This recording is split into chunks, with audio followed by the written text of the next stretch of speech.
মালদার গাজল ব্লকের চাকুনগড় গ্রাম পঞ্চায়েতের কদুবাড়ি এলাকায় বাঁধে ফাটল দেখা দিয়েছিল গত বছর। গ্রামবাসীরা সেচ দপ্তরে সেই কথা জানিয়েছিলেন, কিন্তু গ্রামবাসীদের কথায় কান দেননি সেচ দপ্তর। পরের দিন রাতেই ভেঙে গিয়েছিল বাঁধ। সেই কারণেই প্লাবিত হয়েছিল চাকনগর, শালাডাঙ্গা, বাবুলপুর সহ বিশাল এলাকা। এবারও বাঁধের অবস্থা খুব খারাপ। কাজ শুরু করেছে সেচ দপ্তর। এলাকাবাসীরা চায় কাজ দ্রুত শেষ করা হোক। গ্রামবাসীরা চাইছেন শালায় ডাং দিয়ে পাইলিং এর কাজ করা হোক। তা করা হচ্ছে না দেখে গতকাল গ্রামবাসীদের একাংশ কাজ বন্ধ করে দিয়েছিল।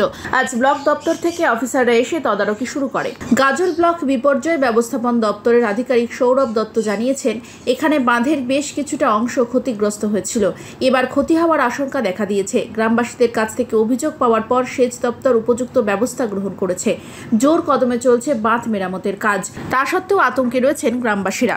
আজকে চাকনগরের কদুবাড়ি এলাকায় এসেছিলাম। গত বছরও যে বন্যা কবলিত এলাকা একটি, তো গত বছরও এখানে ক্ষয়ক্ষতি হয়েছিল। এবছরও নদীর জল বেড়েছে এবং সেই ক্ষেত্রেই একটি জায়গায় আর কি এরকম কমপ্লেন পাওয়া গেছিলো যে ধসে গেছে, সেটাই মূলত দেখতে এসেছিলাম। হ্যাঁ, কাজ চলছে অলরেডি। ইরিগেশন থেকে টেক আপ করেছে, ইরিগেশন থেকে অলরেডি কাজ শুরু হয়ে গেছে।